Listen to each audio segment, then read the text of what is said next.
Morocco bus accidents kill more than 24 passengers, and a drug tunnel was discovered at the Mexico-Arizona border. KOMU 8's Stefanie Redding has those stories and more in tonight's Worldview report. Tonight we'll start in Morocco, where two separate bus accidents killed 26 people and injured 40 others today. Police say the first accident happened early this morning when a speeding bus driver lost control of the vehicle, causing the bus to roll over at least once. 5 are currently in critical condition. This afternoon, another bus fell in a ravine, killing 16 and injuring around a dozen others. A rise in car ownership has nearly doubled the number of road accidents in Morocco over the past 10 years. Next, we'll head over to Mexico, where soldiers discovered a 755-foot tunnel running under the Sonora-Arizona border. The tunnel included air ducts, electricity, and even small cars to transport drugs. The tunnel connected a soon-to-be opened ice and water business in San Luis Rio Colorado, Mexico, to a business in San Luis, Arizona. It was over 4 feet high and was about 60 feet from the surface. And we'll end tonight in Chile, where cold temperatures are being blamed for the cause of 15 deaths. At least 10 of the deaths were homeless people living on the streets of Santiago. Officials have opened some sports stadiums to convert them into temporary shelters.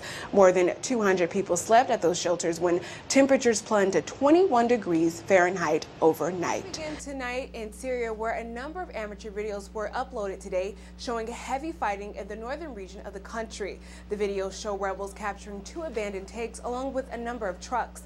Despite rumors of defecations, the Syrian army remains intact and continues to outgun rebels.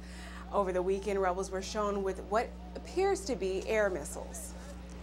And next we'll head to the UK, where London Games officials are using a massive intelligence operation to catch potential dopers. The IOC's effort involves British police, the UK legal system, and 200 doping control officials to catch any cheats. Organizers also plan to carry out 5,000 drug tests before the games end. Despite this, the head of the Olympics anti-doping agency says he still can't guarantee the games will be clean. And finally, we head to Indonesia, where civilians and military personnel freed a whale trapped for 4 days in shallow water. The 39-foot whale was seen about 500 yards offshore on Wednesday. One animal activist who helped lead the rescue blames offshore drilling for confusing the whale. After 2 days, 10 boats, Navy divers, and civilians, they guided the 2-ton whale into deeper waters. Morsi has shifted Egypt's balance of power in Cairo. Today, Morsi announced he would retire the defense minister and chief of staff. The move will allow Morsi to regain the powers that were taken from his position just days before his June 30th inauguration. If this move goes unchallenged, it would end 6 decades of de facto military rule in Egypt. And Al-Qaeda has officially claimed responsibility for last month's double bombing on a counterterrorism unit in Baghdad. A statement from Al-Qaeda claimed the July 31st attack claimed the lives of 70 people at the security headquarters. However, government officials report the death toll from the capital at 21 deaths. The militant group has also claimed responsibility for 27 other attacks on government and security officials from June 17th to July 20th. And a year after the Norway massacre, police are still feeling the heat for failing to improve their ability to stop attacks. Critics say last year's July massacre that killed 77 people has hardly forced any visible changes.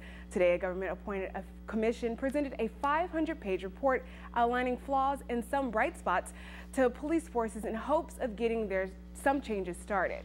And that's it for your Worldview report.